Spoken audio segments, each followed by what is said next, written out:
Si rien ne change, Il faudrait 33 ans pour atteindre la parité dans les instances de décision. Il est temps d'aller plus vite. accélérons le mouvement. Assise de la parité, le 28 juin 2022. Inscrivez-vous sur assise-parité.com.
Wherever you are, whatever you're doing, Dassault Systèmes is there with you.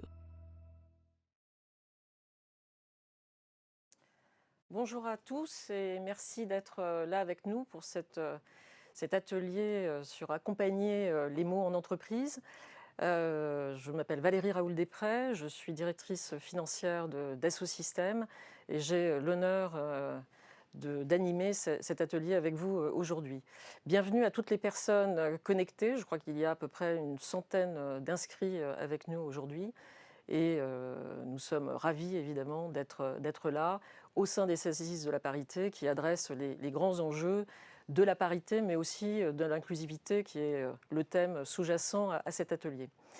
Avant peut-être de rentrer dans le vif du sujet, peut-être quelques mots sur Dassault Systèmes. Dassault Systèmes propose aux entreprises et aux particuliers des environnements virtuels, collaboratifs qui leur permettent de créer des innovations plus durables. En développement notamment le jumeau virtuel du monde réel et grâce à la plateforme 3D Experience, nous aidons nos clients à repousser les limites de l'innovation, de l'apprentissage, mais également de la production. Nous pensons en effet que le monde virtuel peut aider à améliorer le monde réel et c'est tout l'enjeu et la mission de Dassault Systèmes. Nous sommes plus de 20 000 collaborateurs répartis dans 140 pays. Nous adressons 3 grands secteurs d'activité économique, l'industrie, le cœur historique, mais depuis plusieurs années également les sciences de la vie et la santé, mais également les infrastructures, la construction et les villes qui évidemment ont un enjeu tout à fait particulier avec le développement durable aujourd'hui. Notre système de valeurs est au cœur de notre activité et s'attache à faire bouger les lignes. Et c'est bien dans ce cadre-là de valeurs que nous sommes engagés dans une réflexion depuis quelques mois sur la maladie et le travail. Et donc, c'est dans ce cadre-là que nous sommes là aujourd'hui. Pourquoi ce thème ? Il nous a semblé, notamment après la semaine de la qualité de vie au travail, qu'il était important à la fois de poursuivre la réflexion sur cette thématique, mais surtout de mettre les mots sur les mots. Et je parle des mots MOTS sur les mots MAUX. Parce qu'il y a à engager un dialogue nourri pour changer les représentations, notamment de la maladie au travail. Et c'est ce thème que je souhaite aborder avec mes 3 camarades sur le plateau. Émilie Tuzinski, cofondatrice de l'association Cancer at Work, qui nous accompagne, mais aussi fondatrice de la start-up de malades, comme elle va nous l'indiquer, We Care at Work, avec qui nous travaillons également.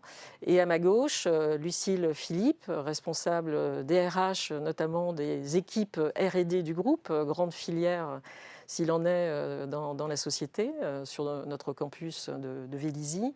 Et Émilie Tchernatinsky, qui est notre médecin en charge du service médical de Dassault Systèmes, également sur le campus de Vélizy. Donc merci encore à toutes les 3 de me rejoindre dans cet atelier.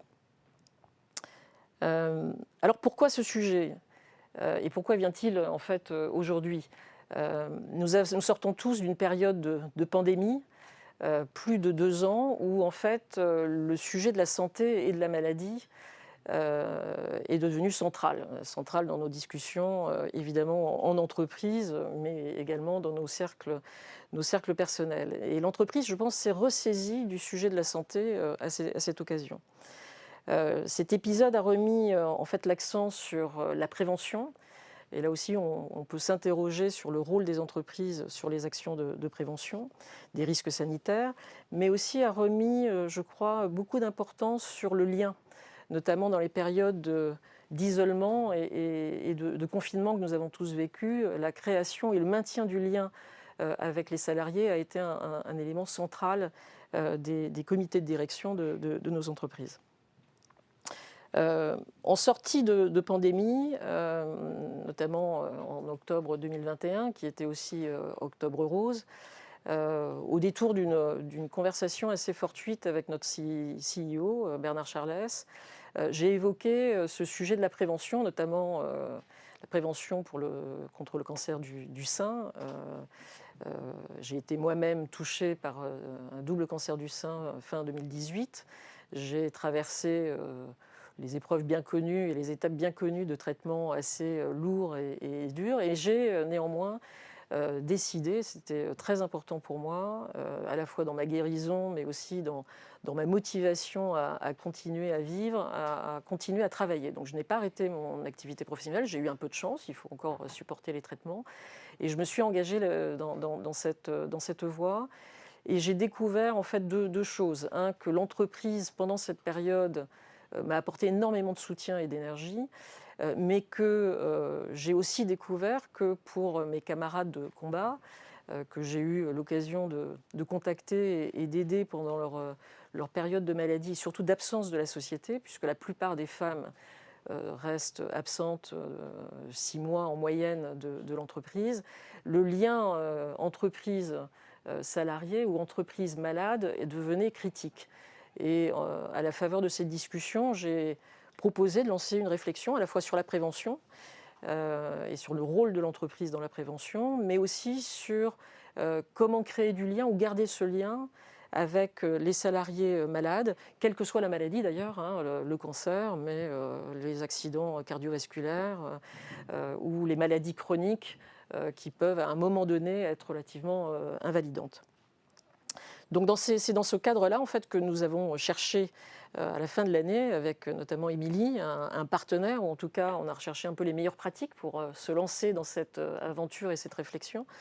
Et on nous a conseillé de nous tourner vers Cancer at Work, qui propose au sein d'un club d'entreprises très riche, d'une centaine de personnes, d'une centaine d'entreprises, un certain nombre de bonnes pratiques pour démarrer cette démarche. Donc, après premier contact, nous avons jugé en effet qu'il était temps de passer à l'action. Et donc, nous avons signé dès le 7 janvier, je crois, de cette année.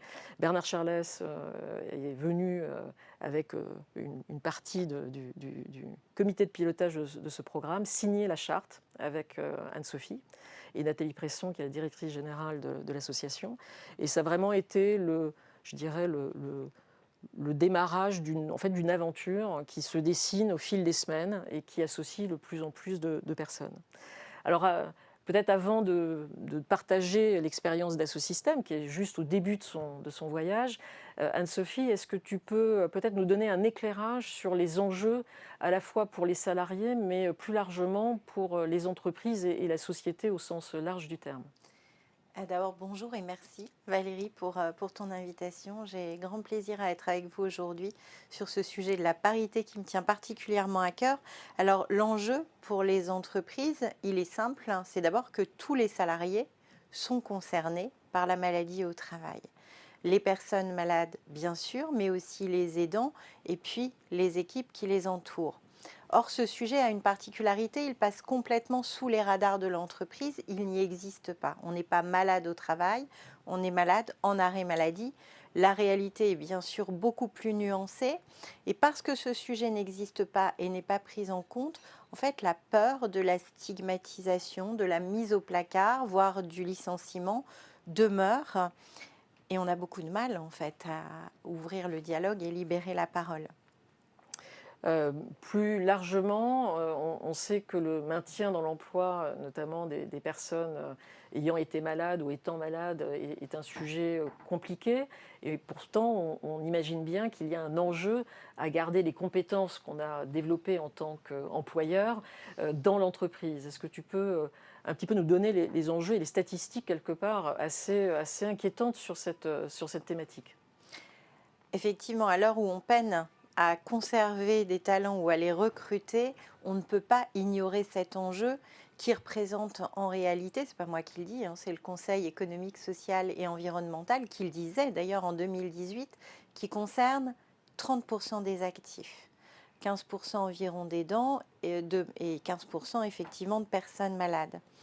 Et ce nombre ne cesse d'augmenter, alors pour plusieurs raisons. D'abord parce qu'il y a de plus en plus de personnes malades, malheureusement, mais aussi parce que les progrès thérapeutiques progressent énormément et on vit aujourd'hui et de plus en plus longtemps avec des maladies qui hier avaient engagé le diagnostic vital assez rapidement. Et puis on a aussi l'effet de l'allongement de la durée de vie au travail. Mais comme le sujet est ignoré, aujourd'hui, maladie et travail restent encore synonymes de difficultés et de coûts pour les personnes qui sont directement touchées. C'est souvent synonyme d'isolement, de désinsertion professionnelle. S'agissant des cancers, si on regarde les chiffres un peu plus précisément, on a quand même une personne sur 3 qui va quitter l'emploi 2 ans après le diagnostic d'un cancer. C'est énorme. Les entreprises, elles font face à des organisations, à des coûts de l'absentéisme qui sont galopants, 108 milliards d'euros en France chaque année, c'est énorme. Et puis, notre système de santé perd des cotisants. Donc, on dégrade finalement notre capacité à soigner nos enfants demain. Donc, à l'heure, effectivement, où on peine à recruter des talents, où la santé, la qualité de vie au travail, les sujets de RSE font partie vraiment des enjeux stratégiques dans lesquels les entreprises ont un rôle majeur à jouer, je crois qu'il est urgent vraiment de s'engager pour espérer conserver une performance durable de nos entreprises. Merci pour cet éclairage, en effet, qui montre que les enjeux économiques sont évidemment très importants, au-delà des enjeux humains, en effet, d'inclusivité et d'accompagnement des salariés. En quoi l'initiative que tu as lancée il y a quelques années maintenant de Cancer at Work et la nouvelle entreprise, la start-up que tu as créée, peuvent aider les entreprises à aborder en toute sérénité, en tout cas, à débuter le chemin de la réflexion? D'abord, Cancer at Work et We Care at Work en fait, partagent la même raison d'être. Cette raison d'être, c'est d'aider les employeurs à mieux concilier maladie et travail. Elles sont indépendantes et complémentaires. En fait, avec Cancer at Work, vous allez pouvoir vous engager les entreprises formellement et bâtir un plan d'action. Et We Care at Work va vous aider à vous outiller. Alors, Cancer at Work, qu'est-ce que c'est? C'est une association loi 1901 qui est reconnue d'intérêt général, qui va mettre à disposition de ses membres une place de partage et puis comment dirais-je, une méthodologie d'approche basée sur l'intelligence collective qui va permettre de bâtir un plan d'action basé sur les attentes et les perceptions des salariés de chacun des membres grâce au baromètre Cancer at Work. Ensuite, les progrès vont être mesurés via un autre outil qui s'appelle le label Cancer at Work, qui est intégrable dans toutes les politiques et toutes les normes RSE françaises, européennes et internationales. Et puis, ces progrès de l'entreprise, le club va permettre de les accélérer par des temps de partage réguliers tout au long de l'année. Quant à We Care at Work, c'est notre start-up de malades, comme tu le disais à l'instant, au sens propre comme au sens figuré. Avec elle, nous faisons d'abord la preuve au quotidien que concilier maladie et travail est possible et créateur de richesses humaines et économiques.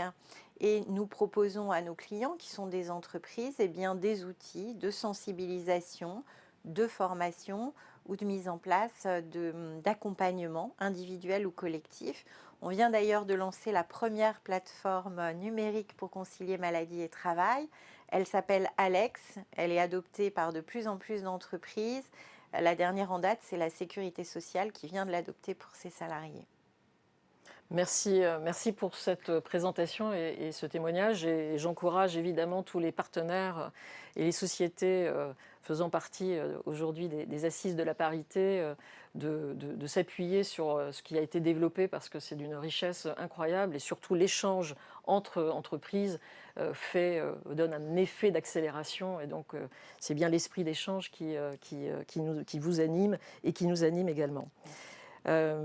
Je souhaite maintenant passer peut-être quelques minutes en fait sur tu évoquais le résultat du baromètre, un des outils importants qui est proposé par l'association. Et en effet, il est important de comprendre quel est le ressenti en fait des salariés. Cette démarche, elle peut être évidemment, elle doit être une démarche de direction générale et l'engagement et la signature de la charte en est le premier acte. Mais il est vraiment important et on a énormément de découvertes de choses que nos salariés nous ont renvoyées. Donc on a lancé ce baromètre auprès de 4500 employés en France, nos employés français.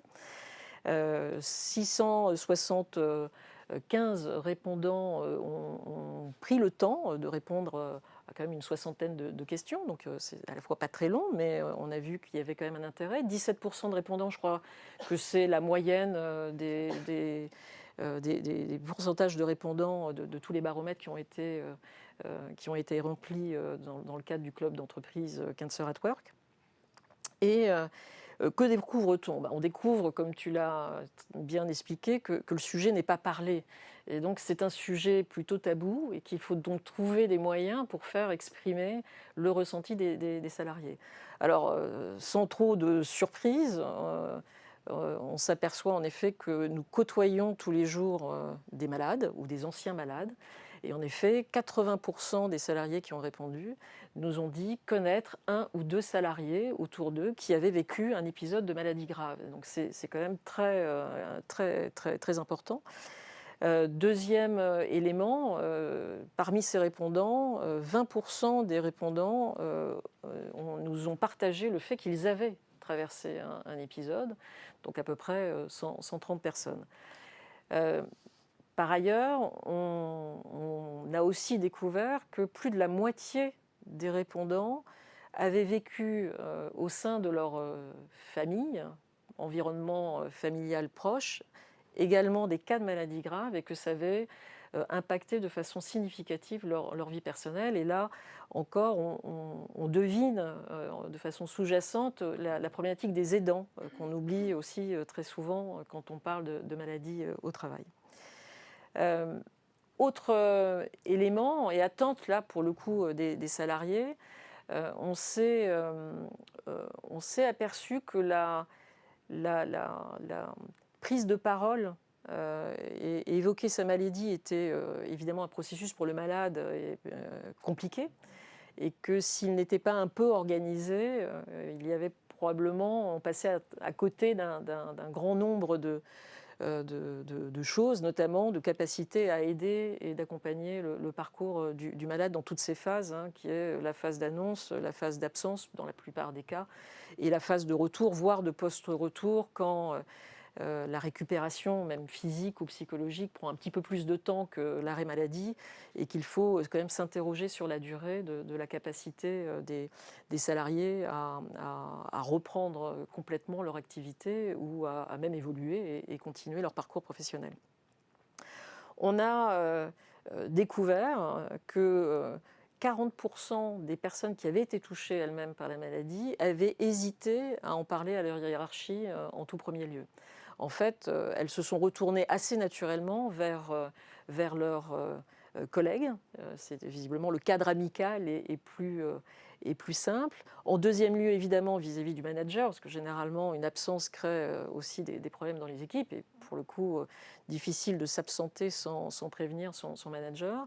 Et en troisième lieu, mais de façon assez minoritaire, ça a été une de nos surprises et des constats, que les salariés se retournaient relativement peu vers l'ARH ou leur RH de proximité.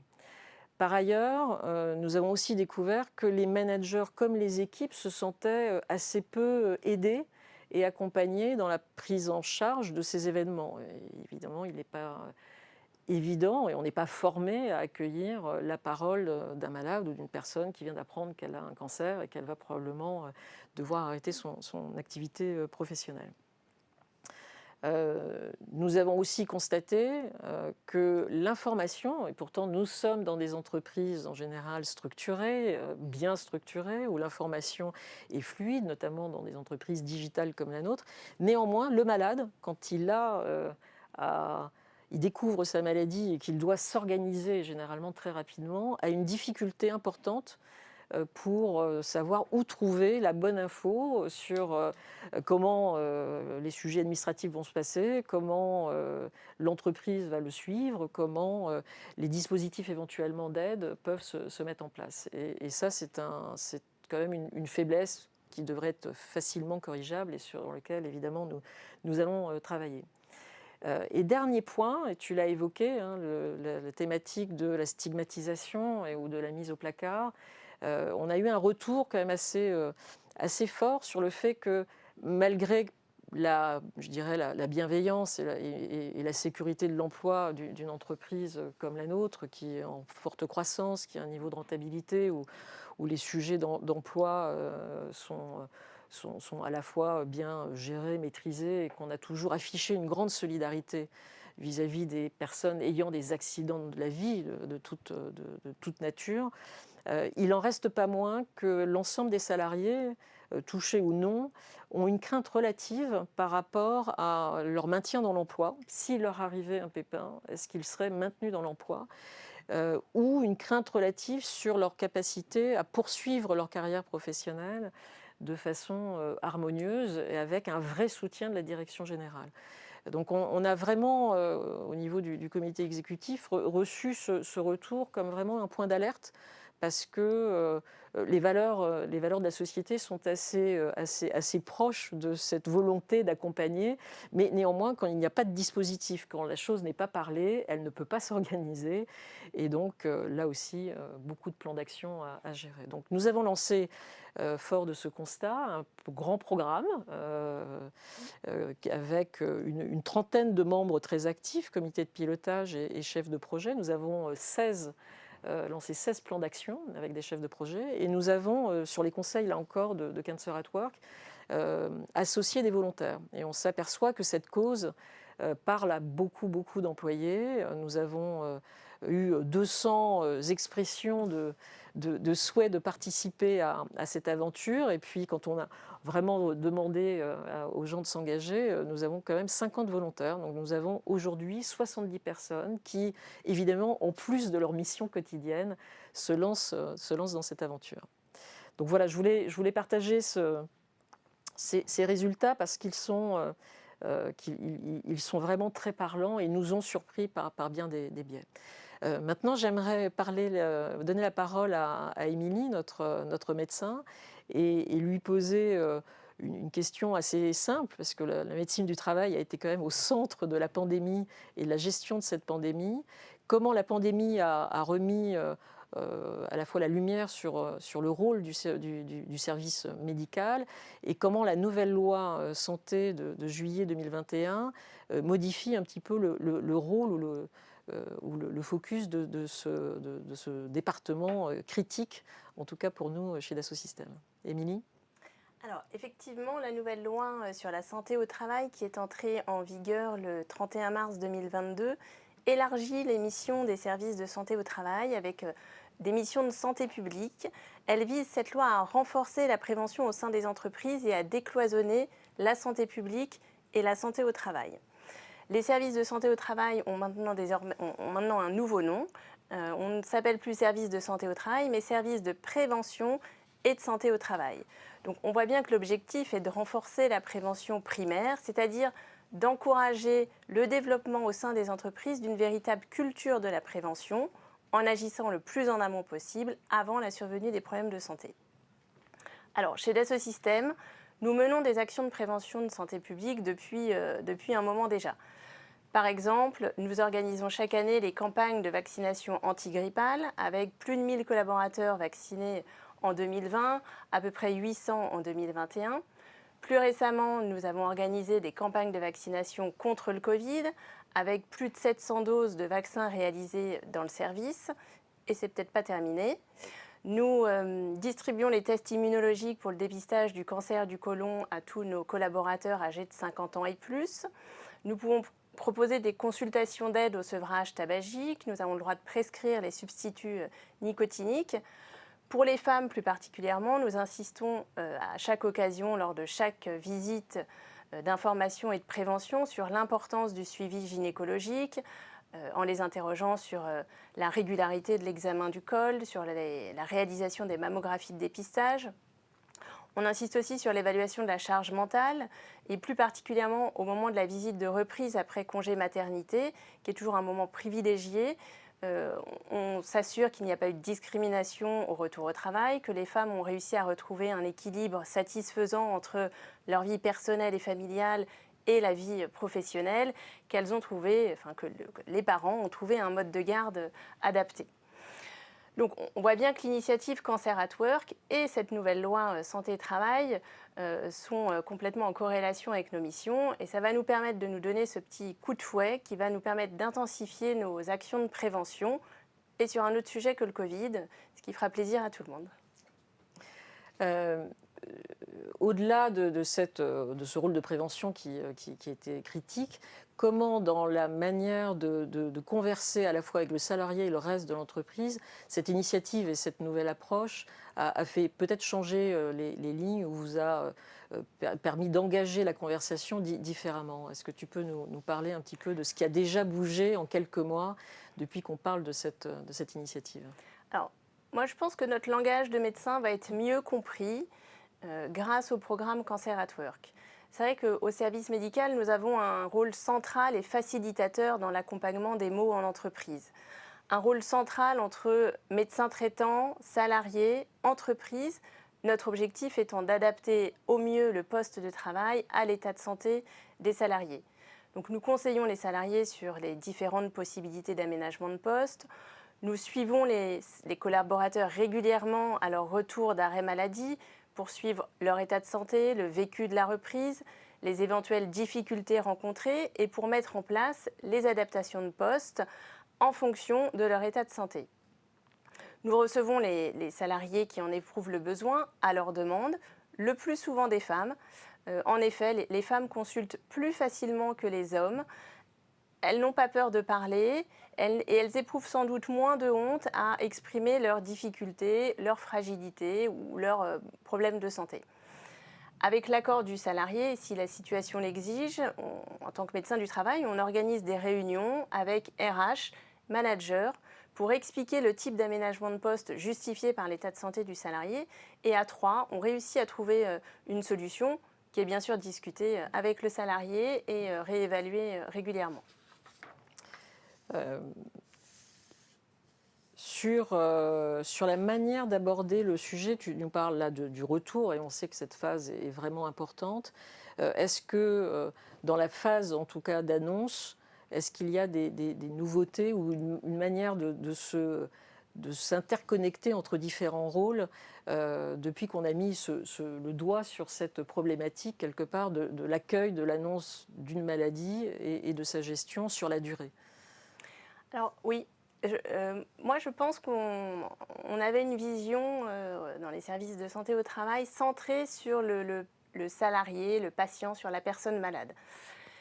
Grâce à Cancer at Work, j'ai pris conscience que l'histoire d'un salarié malade ne le concerne pas uniquement lui, mais concerne aussi ses collègues, son équipe, son manager, tout son environnement de travail.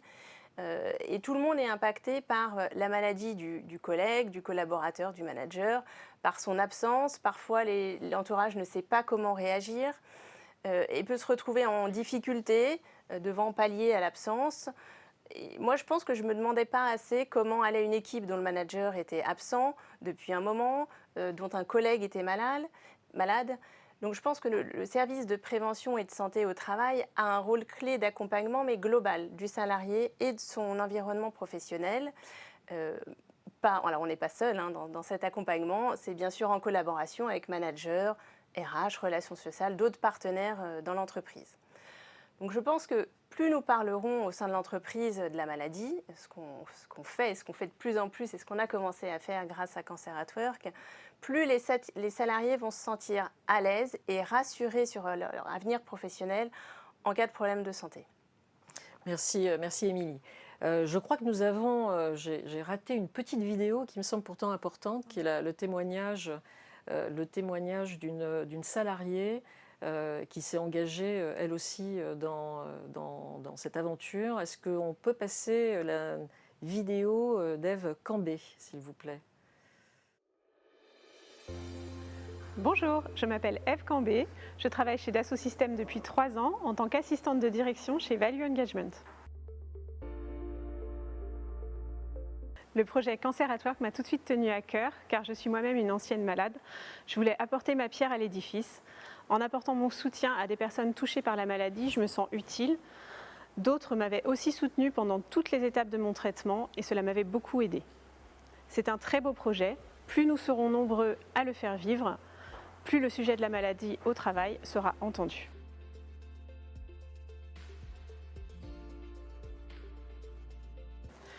Parler de ce sujet en entreprise permettra de sensibiliser tous les acteurs de la maladie au travail, les malades eux-mêmes bien entendu, mais aussi leurs managers, les ressources humaines ou le service médical.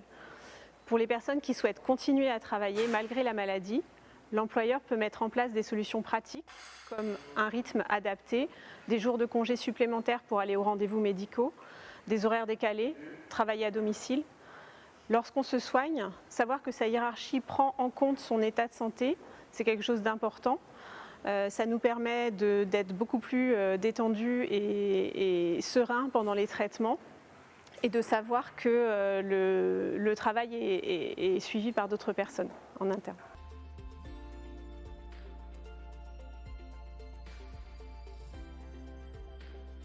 Cette démarche permettra à l'entreprise de remettre l'humain au centre de ses priorités. La santé est un enjeu majeur de notre société puisque nous sommes de plus en plus nombreux à vivre l'expérience d'une maladie grave ou chronique alors que nous sommes encore en activité. Si le monde du travail n'accorde pas plus d'importance dès maintenant au fait de concilier maladie et travail, on va droit dans le mur. En plus, ce projet s'inscrit aussi dans une démarche de bienveillance et de respect envers les salariés, ce qui ne peut qu'augmenter l'esprit d'équipe et la notion d'appartenance à un groupe solidaire et empathique. Pour paraphraser notre dirigeant, Dassault Systèmes harmonise le produit, la nature et la vie pour un monde plus durable. L'intégration de la maladie au travail permettra aussi de nous diriger vers cette harmonie. Merci à Ève pour son témoignage extrêmement puissant et touchant et on a le plaisir de l'avoir avec nous aujourd'hui également. Un acteur clé en dehors évidemment du management et du service de santé, les RH qui sont apparus quelque part en arrière-plan dans toute cette dans ce sondage, ce baromètre, et comment toi, Lucille, qui a rejoint nos plans d'action et notre programme, comment tu réfléchis ou comment tes représentations du sujet ont évolué là, en quelques mois et qu'est-ce que tu peux nous en dire? D'abord, merci Valérie pour cette invitation. Effectivement, moi j'ai accepté de façon très spontanée la proposition de Valérie de rejoindre ce projet puisqu'il me touche tant en tant que femme, en tant que, à titre personnel, mais également d'un point de vue professionnel. Comme on l'a dit et évoqué, c'est un sujet de société et c'est un sujet avec des enjeux sociétaux où on a besoin d'avancer et de faire quelque chose sur un élément qui est crucial pour faire avancer les choses. Comme tu le disais tout à l'heure, Valérie, on est dans une société chez Dassault Systèmes où on a des valeurs qui sont extrêmement fortes d'accompagnement, d'engagement sociaux et également de bienveillance. Et on a envie d'aller plus loin et j'avais envie de faire partie de ce projet parce qu'à titre, en tant que professionnel RH, ce sont aussi les valeurs et les convictions que l'on a pour faire avancer ces différents sujets qui sont quelque chose sur lequel on a des mots en entreprise et sur lequel on travaille tous les jours. Ça, c'est vraiment pour aller plus loin. En plus, ce projet, c'est un projet qui est pluridisciplinaire. C'est-à-dire qu'aujourd'hui, ce n'est pas qu'un sujet soit du service médical, soit du service RH ou que des managers. Non, c'est quelque chose de collectif. On a besoin de co-construire quelque chose de façon collective. Chacun a quelque chose à apporter. Et chacun est responsable aussi de l'engagement qu'il va porter. Et on a besoin de la force collective de Dassault Systèmes pour mener à bien ce projet et de le faire perdurer dans le temps parce qu'on est tous convaincus des bienfaits de ce projet. La première partie va être sur la notion de formation. Tout à l'heure, vous l'avez évoqué, c'est un point qui est extrêmement crucial. Dans un premier temps, sur la formation des RH. On n'est pas formé à accueillir ce type de choses. Et ça, moi j'ai pu bénéficier des formations avec We Care at Work. Ça nous permet de recentrer le débat, les bonnes questions, les bonnes pratiques et les choses à faire, les bonnes pratiques qui sont du bon sens, mais parfois qu'on peut oublier quand on accueille ce type de nouvelles. Donc ça, c'est aussi augmenter l'accompagnement qu'on va avoir auprès de nos organisations, auprès des managers que l'on accompagne au quotidien sur ces différents aspects. Ensuite, il y a la formation des managers. On l'a dit, ils ne sont pas formés non plus à accueillir ce type de nouvelles. Comment gérer la gestion de l'accueil, la communication qu'on voit avec le collaborateur, avec l'équipe, mais également l'organisation du travail qui en découle. Eve en parle très bien en se disant on sait que le travail est fait à côté et ça permet à tout le monde de mieux le vivre et de gérer ces différents aspects. Donc cette notion collective, elle est extrêmement importante sur cette notion de formation. Plus on va former, plus on va sensibiliser aussi nos collaborateurs en interne. Cette notion de sensibilisation va être renforcée par tous nos outils de communication et tous les plans de communication que l'on va mener. Ces plans de communication vont permettre de libérer la parole. Cette notion de libération de la parole, on l'a évoqué tout au long de cet atelier, il est important, il est primordial pour lever les tabous, que les gens se sentent pleinement libres d'évoquer leurs difficultés qu'ils peuvent rencontrer d'un point de vue médical et donc nous d'apporter le meilleur accompagnement possible par rapport à nos différents collaborateurs sur ce sujet. Et ensuite, dans la notion de structuration du projet qu'on est en train de mener et qu'on va perdurer, il y a un fil rouge qui est extrêmement important, c'est la notion de flexibilité et de personnalisation du projet. On est tous des individus avec des envies, des souhaits, des besoins qui sont différents, à des moments aussi qui peuvent être différents. Et on a vraiment besoin d'avoir cette notion de flexibilité et laisser la porte et l'opportunité à nos collaborateurs de pouvoir l'évoquer. On est toujours sur le même sujet, lever le tabou, libérer la parole. Et cette notion de flexibilité, elle est très très importante. Et derrière tout ça, il y a le sens même de ce pourquoi Dassault Systèmes, avec tous ces engagements sociaux, on a besoin d'aller plus loin sur la notion d'innovation sociale, de renforcer aussi notre partenariat social que l'on a avec nos collaborateurs. En maintenant l'employabilité de nos collaborateurs, on l'a vu, c'est un enjeu. On a aussi un enjeu, comme toutes les entreprises, de garder, maintenir nos compétences au sein Dassault Systèmes, de favoriser aussi l'engagement de nos collaborateurs à travers ce projet. Et surtout, aujourd'hui, nos nouvelles générations ont besoin de concret, de choses qui sont extrêmement concrètes. Et je pense que Cancer at Work, avec le projet qu'on mène actuellement chez Dassault Systèmes, est quelque chose d'extrêmement concret et dont je suis fière de faire partie aujourd'hui. Et on va faire de belles choses tous ensemble. Merci beaucoup Lucille. Et je crois en effet qu'on a eu un retour spontané du corps social, des collaborateurs, qu'ils aient répondu d'ailleurs ou pas à ce baromètre qui vraiment nous encourage et nous félicite d'avoir ouvert cet espace de dialogue. Alors je suis sûre que vous posez quand même un petit peu la question, pourquoi accompagner les mots en entreprise, On sait que la maladie touche pour le coup de façon très égale les hommes et les femmes. Pourquoi mettre cet atelier au sein des assises de la parité et en quoi cela fait lien ? Alors, quelques éléments un peu statistiques ou des faits, en fait, c'est plutôt des faits. Il n'y a aucun jugement de valeur, évidemment, de ma part sur ces sujets-là.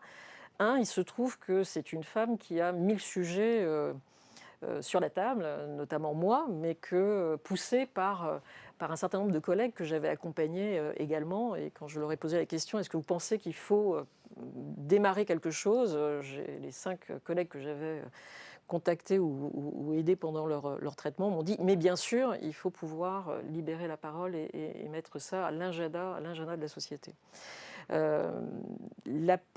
La grande majorité en fait, des répondants, chez Dassault Systèmes, on est dans une société scientifique. Hélas, les jeunes filles, c'est un autre de nos combats, les jeunes filles abandonnent trop tôt la filière scientifique. Il faut vraiment pousser les jeunes filles à continuer et à rentrer dans les écoles d'ingénieurs. Il n'y a aucun facteur limitant à ce qu'elles deviennent les meilleurs ingénieurs du monde. Néanmoins, en France, 27% simplement de nos collaborateurs sont des femmes. Dans le questionnaire, 48% des répondants étaient des femmes. Donc une surreprésentation assez importante de la présence des femmes et du fait que les femmes se sont senties concernées un tout petit peu plus que les hommes. Quand on a cherché des leaders, alors après, c'est vrai qu'il y a des fonctions un tout petit peu plus féminisées que d'autres. Néanmoins, sur les 16 plans d'action qu'on a voulu distribuer, 14 de ces plans d'action ont été saisis par des femmes et 2 par des hommes. Donc là encore, un engagement plus important. Alors, on sait, comme Émilie l'a dit, que les femmes ont peut-être en effet une capacité à parler santé, à parler maladie, à évoquer leur vulnérabilité plus facilement que les hommes. Et donc, commencer à parler maladie et travail de façon totalement ouverte, dans une approche positive et optimiste, puisque c'est bien de ça qu'on parle. Les traitements, heureusement, permettent à la plupart d'entre nous de reprendre le travail. Prendre cette parole, c'est une opportunité, je pense, incroyable d'associer les hommes à la discussion. Et quand on a essentiellement des managers hommes, il est pour nous absolument vital de les associer. Et quand on discute avec chaque individu, et chaque homme ou chaque manager ou employé, il n'y a pas débat. Tout le monde est engagé, tout le monde pense que le sujet est important. Anne-Sophie, est-ce que tu peux continuer un petit peu à nous éclairer sur le rôle des femmes dans cette transformation et quel est ton vécu un petit peu par rapport à cette situation un petit peu atypique, pour le coup, où nous sommes majoritaires à parler de la santé et de la maladie au travail? Oui, je crois que réellement sur le sujet d'abord du prendre soin plus généralement, mais de la maladie au travail en particulier, les femmes jouent un rôle modèle. Moi, je suis engagée sur le sujet depuis 10 ans. Je vois bien cette évolution de la longue et douloureuse maladie dont on ne prononçait même pas le mot, vers le mot cancer, l'endométriose, les maladies cardiovasculaires. Et en fait, ce sont très majoritairement des femmes et des professionnels, des femmes d'entreprise, qui, à la faveur de leur propre expérience de vie, détectent des trous dans la raquette, des manques et s'emparent de ces sujets. On peut vraiment parler de prise de pouvoir des femmes sur ces sujets pour créer des innovations, pour les accompagner, pour leur permettre de se développer. Les hommes sont encore un peu timides, mais j'ai lu, et ça ne vous a pas échappé, dans Les Échos très récemment, la tribune d'Olivier Goy, qui est le fondateur de la FinTech October, qui a écrit une tribune Maladie et travail, il faut briser les tabous. Il annonce sa maladie de Charcot, donc on voit que les hommes aussi décident de porter ce sujet, et c'est très bien. Il ne faut pas oublier non plus qu'au-delà des personnes malades, on a les aidants. On a 11 millions d'aidants en France, 9 millions de femmes. Tout est dit en 2 chiffres. Et dans les familles monoparentales, par exemple, on a même des enfants qui deviennent aidants. Donc on a un sujet finalement aussi de rééquilibrage et de parité d'une certaine manière à adresser s'agissant des personnes malades, donc avec des hommes qui doivent prendre la parole, et puis des aidants, un accompagnement des femmes. Mais au-delà de ça, moi, ce que j'aimerais vous dire aujourd'hui, et le message que je voudrais vous faire passer, c'est qu'il est probablement temps également de regarder la maladie autrement et les personnes malades autrement.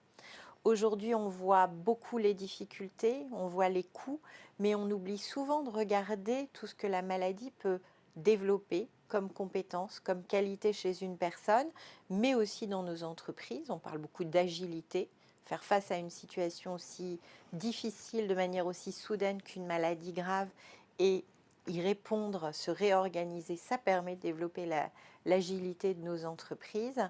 Et donc j'aimerais vraiment qu'on change, on fasse un pas de côté tous ensemble et qu'on s'applique à regarder la maladie autrement.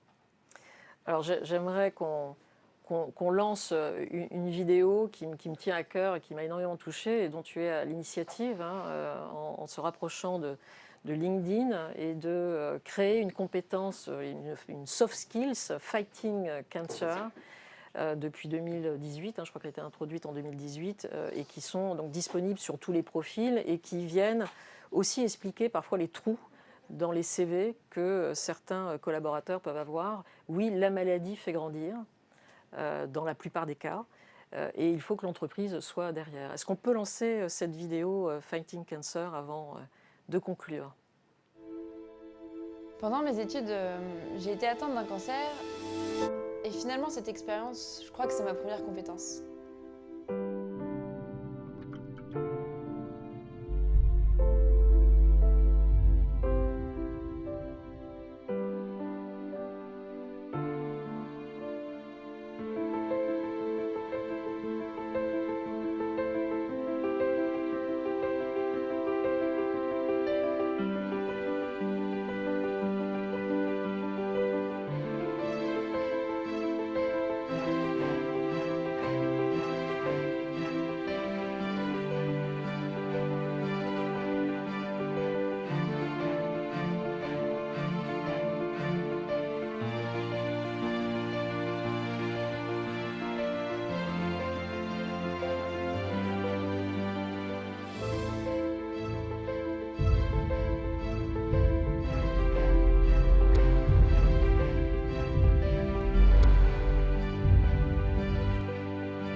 C'est une expérience dont paradoxalement nous pouvons sortir grandis de par les énergies qu'elle mobilise, la combativité et cette volonté de vaincre. Dans mon entreprise, nous parlons du cancer. Nous avons libéré la parole pour mieux intégrer les malades. La compétence Fighting Cancer va permettre de faire changer le regard porté sur les malades dans le milieu professionnel. J'ai perdu un poumon, j'ai perdu mon travail, mais j'ai jamais été aussi fort.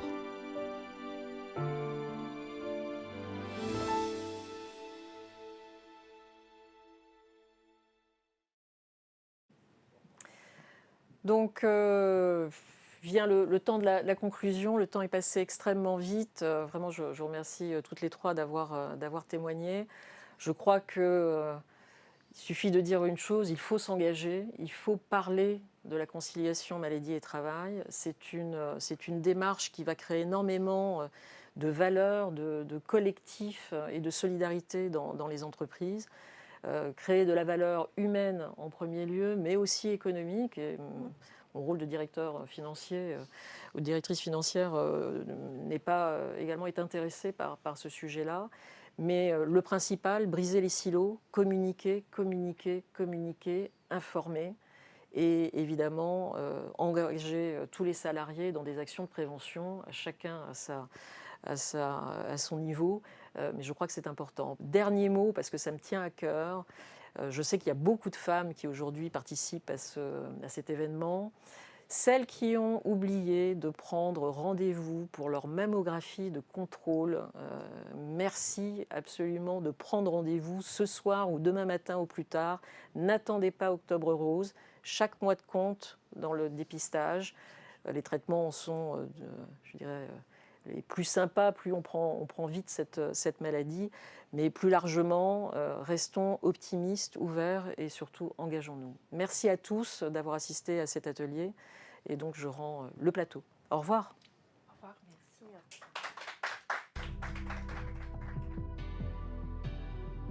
Si rien ne change, Il faudrait 33 ans pour atteindre la parité dans les instances de décision. Il est temps d'aller plus vite. Accélérons le mouvement. Assises de la parité, le 28 juin 2022. Inscrivez-vous sur assise-parité.com.